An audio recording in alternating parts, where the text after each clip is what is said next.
सिखों के खिलाफ बोल सकता है? नहीं बोल सकता ना, क्योंकि सिखों को मालूम कि हमारी गीरत की कीमत क्या है।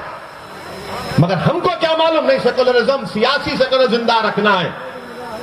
किसी ने सुनहरे गुरुद्वारा में जाकर बेअदबी की तो सिखों की गीरत जाग गई। मगर यहां पर क्या हो रहा है? रोज गाली दी जाती है, रोज बेइज्जत किया जाता है, रोज जलील किया जाता है, रोज रुस्वा किया जाता है। कोई रात ऐसी नहीं है जहां पर उस किसी बेटे की मां बेचैनी से करवटें ले लेकर अपनी रात नहीं गुजार देती फजर की अज़ान तक कि मेरा बेटा दूर है, कहीं जिंदा है या कुछ हो गया है। आप बताइए, ये हालात हैं हमारे वतन अजीज के, ये हालात है हमारे वतन अजीज के। मैं आपसे शिकायत करने आया हूं, मैं आपसे इल्तिजा करने आया हूं, मैं आपसे अपील करने आया हूं, मैं आपको नेता बनाने आया हूं, मैं आपको कायद बनाने आया हूं। मैं उत्तर प्रदेश में मुसलमानों की लीडरशिप और हिस्सेदारी की लड़ाई लड़ने आया हूं। मैं अपने लिए उत्तर प्रदेश को नहीं आया हूं। मैं उत्तर प्रदेश को अपनी जात के लिए या अपनी अना की तस्कीन के लिए या अपनी मकबूलियत में इजाफा करने के लिए या अपनी तकारीर के जरिए आपको जज्बात में लाकर नारे तकबीर अल्लाह अकबर के नारे लगाने के लिए नहीं आया हूं। मैं आपको एक पैगाम देने आया हूं, एक शऊर बेदार करने के लिए आया हूं, एक हकीकत को बयान करने आया हूं कि अब आपको उठना है, अब आपको उठना है मेरे अजीज दोस्तों और बुजुर्गों।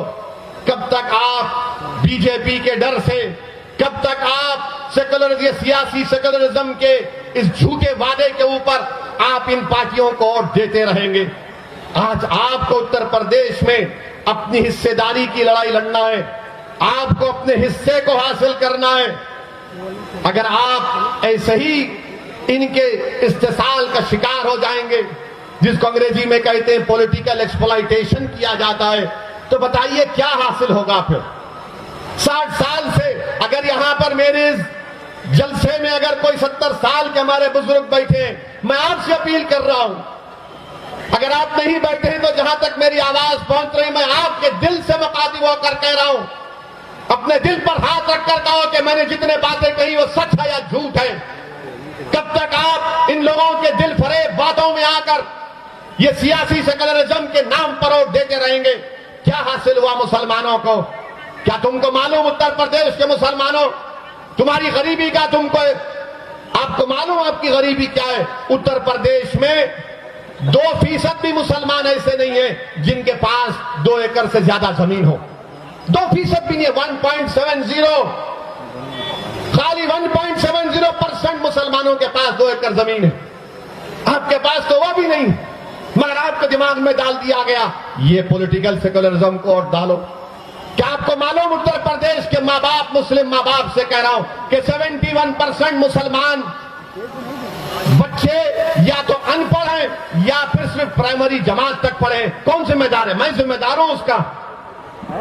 मैंने जाकर कहा था कि स्कूल मत खोलो, मैंने जाकर कहा था कि जमीन मत बांटो।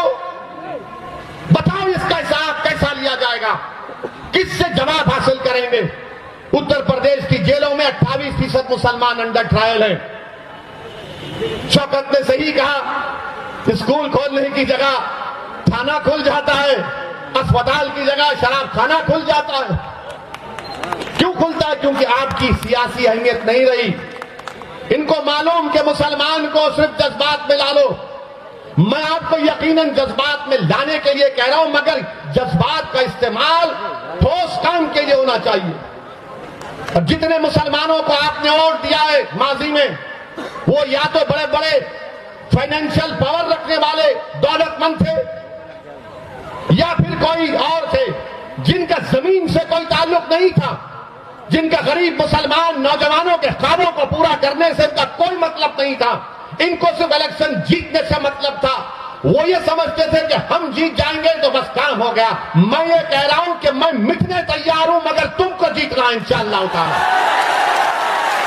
हम मिटेंगे एक दिन इंशाअल्लाह ताला। हम सब मिटने के लिए आए, जमीन की ग़िज़ा बनने के लिए आए। कोई यहां पर ज्यादा जिंदा नहीं रहेगा।